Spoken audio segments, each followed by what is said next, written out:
The ideas of nationalism and racism within National Socialism captivated young Adolf Hitler. After dropping out of high school and moving to Vienna, Hitler was exposed to the beliefs of German racial superiority and Austro-Hungarian nationalism. He also fell in love with social Darwinism, claiming that Jews were trying to use capitalism and Marxist socialism against Germans. These racist ideas became widely popular in the far right, and with advancements in biology, pseudoscience legitimized their ideas.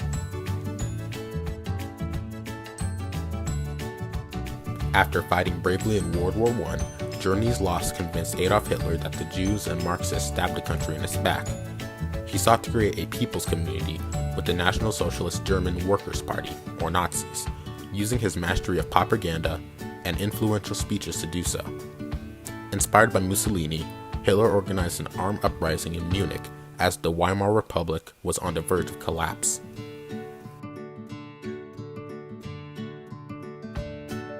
Hitler gained enormous publicity by denouncing the Weimar Republic.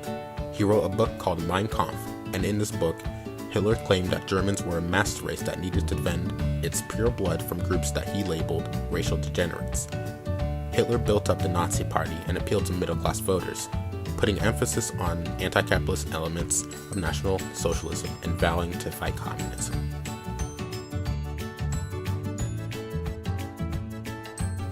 He promised German voters economic as well as political salvation.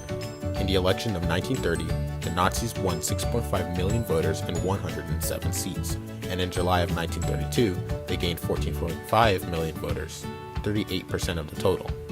Finally, Hitler excelled in the dirty backroom politics of the decaying Weimar Republic. So in 1933, as the leader of the largest party in Germany, he was appointed Chancellor by President Hindenburg. In order to form an impenetrable dictatorship, Hitler and the Nazis convinced Hindenburg to abolish freedom of speech and assembly.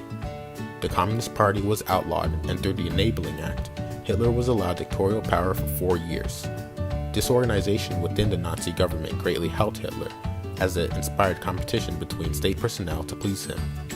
With total control in their sights, the Nazis shifted their attention to racial exclusion and the elimination of all other political parties. Hitler, however, did not want radical extremists ruling the political police, as it would hinder social order, so he ordered the execution of all leaders from the SA.